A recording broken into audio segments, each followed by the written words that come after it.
It's worth nearly €100 billion the world over, the second largest category of organised crime after drugs, and yet the prominence of illegal logging today is still frequently underestimated. 5 organisations who are taking part in the TREES project, which stands for the Timber Regulation Enforcement to Protect European Wood Sector from Criminal Infiltration, are highlighting this situation with funding from the Internal Affairs Department of the European Commission, by inquiring into the issue of corruption in the forestry sector and timber industry, with a special focus on the Balkans. The result of this 20-month-long inquiry were presented at a public meeting in Rome, organised by PEFC Italia. The main results of the TREES project is that corruption is widespread almost in all countries. There's no country which is free or immune of corruption, and the forest sector is affected from corruption as any other. Furthermore, the Balkan area is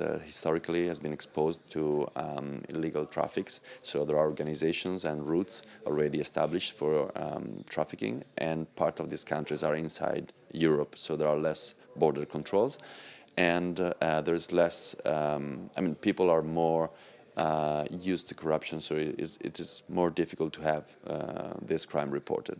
The damage caused by this phenomenon is huge, specifically to the environment. More than half of all the world's deforestation is linked to the illegal timber trade. Illegal logging is also a cancer within a country's legal economy and an enemy to be feared by the healthy forest timber producers. It is for this reason that it is now the subject of great national and international interest.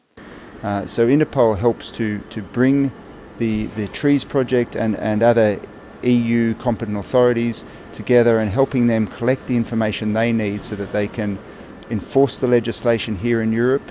They can understand how best to implement the EU timber regulations here in Europe. Timber regulation, known as EUTR, has been active in Italy since 2013.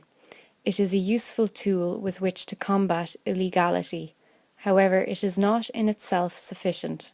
Those involved in the TREES project, in addition to implementing forest certification, have suggested 3 additional elements: involve those working in timber importing, exploit technological tools to reduce the risk of document falsification, and introduce incentives for those wanting to work legally.